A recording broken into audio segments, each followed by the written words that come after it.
So point 8 again is by pointing out a good quality of theirs, Paul lets them know that any failure should be left in the past and therefore not hinder any further motivation to give.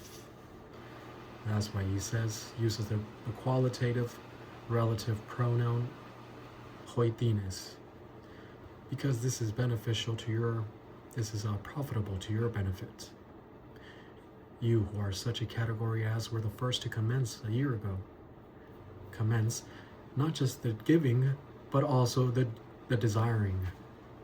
So he gives them a compliment here. It's not a fake compliment. It's not one of those fake compliments that you believed in the past. Oh, your outfit looks so cute, and it doesn't, and you believed it. This is a real compliment. They were advanced doctrinally. They were gung-ho, so to speak, for a Bible, to the point that they wanted to give and not rely on their money. By the way, be careful. Any person who's trying to motivate you to give sacrificially the way Paul is doing, watch out. If he's not your right pastor, don't be out there giving sacrificially. You decide from your own doctrine inside of your soul. Do not allow anyone to browbeat you, to bully you into giving, making you feel guilty. If someone makes you feel guilty and you start giving, well, guess what? You're giving from the motivation of your guilt, and that's evil. There's no guilt in the plan of God. So if everyone's trying to browbeat you to give, watch out. He's trying to fleece you. Be careful. There's a lot of that. A lot of pastors who are fleecing their congregations, and I'm not going to go into that right now. Point 9, the utilization of 1 John 1:9, forgetting the sin and isolating the sin should allow the believer to continue advancing without allowing his past failures to become a hindrance. That's point 9, our last point. The utilization of 1 John 1:9, the forgetting of the sin and the isolating of the sin should allow the believer to continue advancing without allowing his past failures to become a hindrance. So that's why Paul uses the relative pronoun, you who are such a category as, such a doctrinal type as, a year ago were the first to commence not just the giving, but also the desiring. You were not just the first to start giving, you were the ones to start desiring you to do so.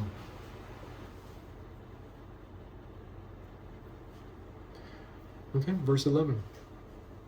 Verse 11 in the NIV says, it says here, now finish the work so that your eager willingness to do so may be matched by your completion of it according to your means. Okay, yeah, it's pretty good. Again, now finish the work so that your eager willingness to do so may be matched by your completion of it according to your means. I don't know about you, but I've relied so much on the Greek that this does not give me anything, even though it's not entirely incorrect. So we have here a postpositive adversative de, contrast. Let's just translate it but for now, okay? This kind of forms an equation here. But now we have an adverb of time. Now, why does he use now? It's not a transitional now, it's literally a now of time. But now, finish it off. Before, you were such a category that you were the first to begin to desire and to give, but there was an interruption. Now he says, now, finish it off. Whatever happened in the past is the past. Now, finish it off. So literally, but now, and then an adjunctive, kai, also. So we can translate it this, therefore, now also give, but it is adversative. I'm going to go very literal for now. But now, also, the main verb is epitelesate. We've seen this verb several times. It's the aorist active imperative of epiteleo. Bring to completion, accomplish. Epiteleo.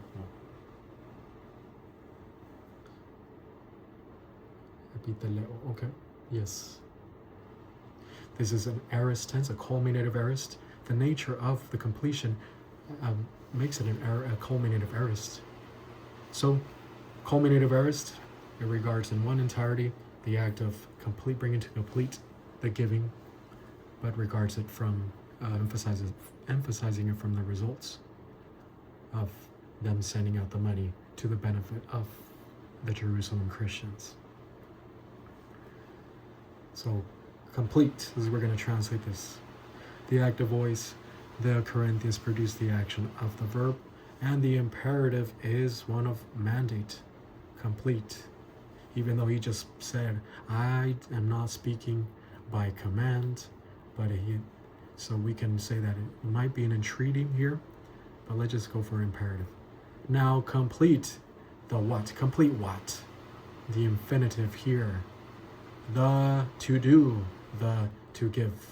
And just in the same way as we saw up here, the infinitive, it was a substantival infinitive functioning as a direct object in thus manner as well. Here it is functioning as a substantival indicative infinitive as a direct object. Translated in the same way, the doing, the giving. The aorist tense is also a constitutive aorist, collecting in one entirety the act of them giving, the constitutive aorist. The active voice, the Corinthians are going to produce the action of the verb, and the infinitive is substantival. The infinitive here is the case, the number and the gender of the infinitive is not expressed in the infinitive itself, but is expressed in the article. That makes it a substantive. The giving, so it's an accusative singular neuter. In case you wanted to know the details, that's why we know it's a direct object. Complete the giving, the doing. And so Greek is not the only language that uses the infinitive as a direct object or as a subject. In Spanish, we do the same thing. Get the infinitive of any verb, add the article to it, and you make it a substantive. El hacer, el comer, el correr, el disponer. El hacer, el dar. But now, complete also the doing. So Paul is telling him, bring it to completion. You who are such a category as such a doctrinal type to be the first to begin giving and to desire, but now bring it to completion. Now we have this purpose conjunction of hopos. Why did we not use hina? Hina many times is used as an intermediate purpose clause, but this is used as an ultimate purpose clause. Hopos. We're going to translate it for now. In order that. Complete also the giving in order that. Kathaper. Here is a comparative adverb, just as. Just as. Hei protumia. This is a word of extreme desire, eagerness, readiness. You see this word here, thumia? This is the same part of the word that is used in epithumia, word for lust. It's a compound word. Pro means before. Thumos, thumia, means passion, breathing hard, desire, fierceness, wrath. And so it comes to be known as readiness of mind, forwardness of mind, eagerness, willingness. So we're going to translate it eagerness. And this is the reason why I do not translate spudatsomai or spudei, this word. I don't translate it eager because many translators want to translate this word as eager. This is diligent application. This is motivation from the Word of God to apply it. This over here, protomia, that's eagerness. Eagerness that results in readiness. So, protomia. In order that, just as, the eagerness, the readiness. And now we have another articular infinitive, but look at this, the article is in the genitive. I told you that whenever there's a substantival infinitive, the article is what determines its genitive, its case, its number, and its gender. Here it's the genitive singular neuter of tu. The eagerness of what? Of the infinitive. And what is the infinitive here? The same one that we saw up here. Up here was not in the genitive. It was in the accusative direct object. Here is in the genitive. The eagerness of the descriptive genitive of thelein. The infinitive by itself of thelo is the to will, the to want, the to desire. But as we went up here, we're going to translate it, the desiring, the willing. In order that just as the eagerness of the desiring, of the willing, okay? And then so we have a correlative adverb here, hutos, just as, so also, just as, so also. So just as the eagerness of the willing, so also, kai, adjunctive kai, so also. The what? Another infinitive, followed by another infinitive. Look at the way Paul speaks, using all these infinitives to express substantives. So also, to epitelesai. This is epiteleo once again, but it's in the infinitive. Over here, it was in the imperative, but here it's in the infinitive. Aorist active infinitive. By the way, I did not go over the morphology of thelein here, present active infinitive. That is the eagerness of the willing. This is the present tense, it's progressive because when you have Bible doctrine, it continues producing a progressive desire to give, to contribute. The active voice, the Corinthians from the Bible doctrine in their soul produce this, and the infinitive is substantival, here functioning as a genitive. The eagerness of the willing, of the desiring. Okay. So also the completion, the completing is the aorist active infinitive as well. First it was an imperative, now here it's an infinitive. So also, and this is a nominative infinitive because it's determined by the article. Nominative singular neuter. So also the completing, the accomplishment.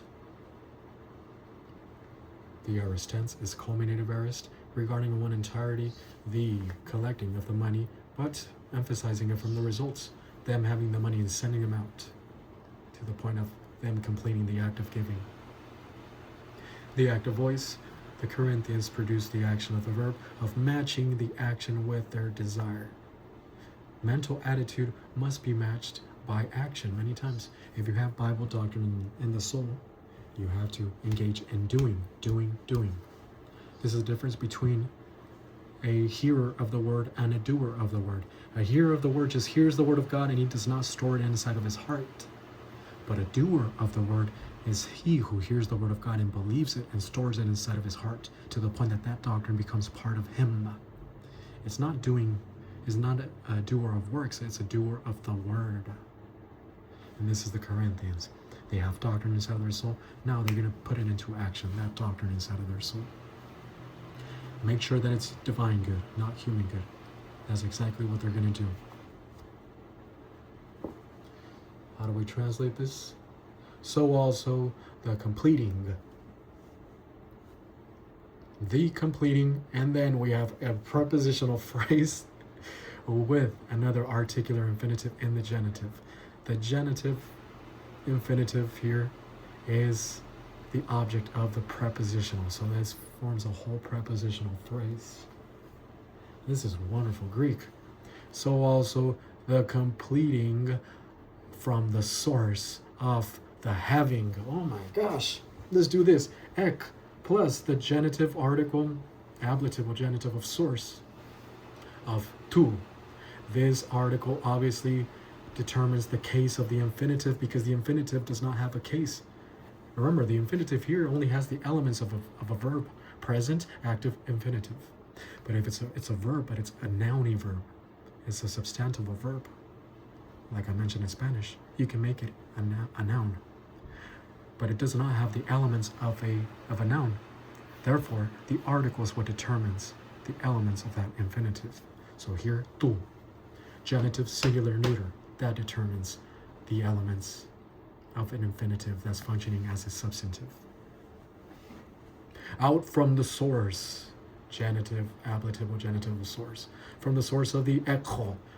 Echo means to have, to possess.